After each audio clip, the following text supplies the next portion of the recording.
Item ಯಾವುದೇ ಇರಲಿ try ಮಾಡಿ ಆಚಿ ಚಿಕನ್ ಮಸಾಲಾ. ಪರಿಷತ್ ಚುನಾವಣೆಯಲ್ಲಿ ಭರ್ಜರಿ ಗೆಲುವು ಹಿನ್ನೆಲೆಯಲ್ಲಿ ಎಷ್ಟು ಮತಗಳು ಬರ್ತವೆ ಅಂತ ನಿರೀಕ್ಷೆ ಮಾಡಿರಲಿಲ್ಲ.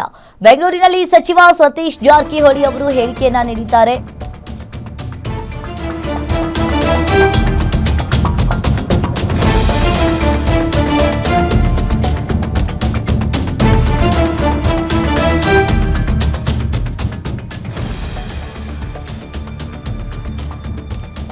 ಪರಿಷತ್ ಚುನಾವಣೆಯಲ್ಲಿ ಭರ್ಜರಿ ಗೆಲುವು ಹಿನ್ನೆಲೆಯಲ್ಲಿ ಎಷ್ಟು ಮತಗಳು ಬರ್ತವೆ ಅಂತ ಹೇಳಿ ನಾನು ನಿರೀಕ್ಷೆ ಮಾಡಿರಲಿಲ್ಲ. ಬೆಂಗಳೂರಿನಲ್ಲಿ ಸಚಿವ ಸತೀಶ್ ಜಾರಕಿಹೊಳಿ ಅವರು ಹೇಳಿಕೆಯನ್ನ ನೀಡಿದ್ದಾರೆ.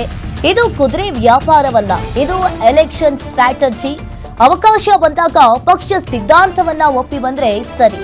ದೆಹಲಿ ಮಾಡೆಲ್ ಕರ್ನಾಟಕದಲ್ಲಿ ಅನುಷ್ಠಾನವಾಗಿದೆ. ಇನ್ನು ಬಿಜೆಪಿಯಲ್ಲಿ ನಾಯಕತ್ವದ ಗೊಂದಲವಿದೆ.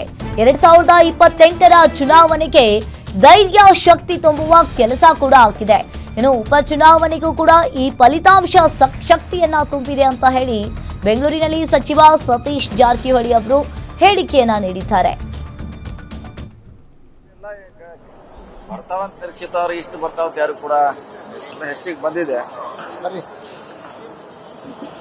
ಇಷ್ಟ ನಾವು ನಿರೀಕ್ಷೆ ಮಾಡಿರಲಿಲ್ಲ. ಅಷ್ಟೇ 4-5 ಬರ್ಬೋದಂತಿತ್ತು, ಇದು ಜಾಸ್ತಿ ಬಂದಿದೆ.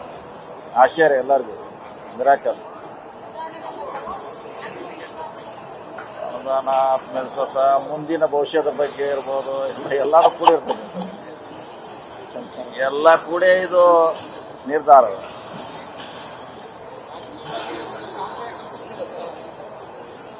ಇದೇ ಅವಕಾಶ ಕಲ್ಪಿಸ್ಲಿಕ್ಕೆ ಸಾಕಷ್ಟು ಅವಕಾಶಗಳಿದೆ, ಜಾಗಗಳಿದೆ, ಕಲಿಸ್ಬೋದು. ಯಾರು ಬಂದ್ರೆ ಕಲಿಸ್ಬೋದು.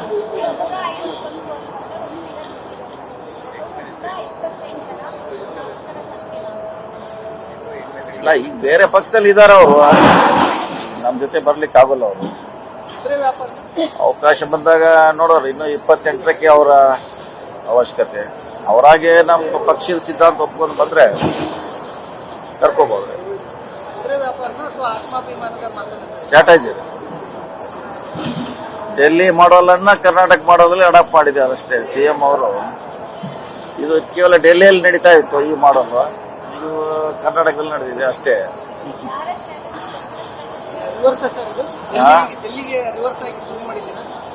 ಡೆಲ್ಲಿ ಇದನ್ನ ನಾವು ಕಾಪಿ ಮಾಡಿದ್ದೇವೆ ಅಷ್ಟೇ. ಈಗ ಡೆಲ್ಲಿ ಮಾಡಲ್ ಅನ್ನ ನಾವು ಕಾಪಿ ಮಾಡಿದ್ವಿ ಅಷ್ಟೇ. ಸಿಎಂ ಅವರ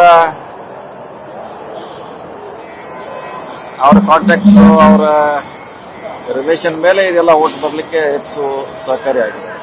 ಇದು ಒಂದು ನಮ್ಮ ಕಾರ್ಯಕರ್ತರಿಗೆ ಒಂದು ಧೈರ್ಯ ಶಕ್ತಿ ತುಂಬುವಂತ ಒಂದು ಕೆಲಸ ಆಗಿದೆ. ಮೊನ್ನೆ ಬಾಗಲಕೋಟೆಯಲ್ಲಿ ಆಯಿತು, ಸಿಗ್ಗಾಂವದಲ್ಲಿ ಆಯಿತು. ಇವೆಲ್ಲ ನಮಗೆ ಒಂದೊಂದಾಗಿ ಪಕ್ಷದ ಕಾರ್ಯಕರ್ತರಿಗೆ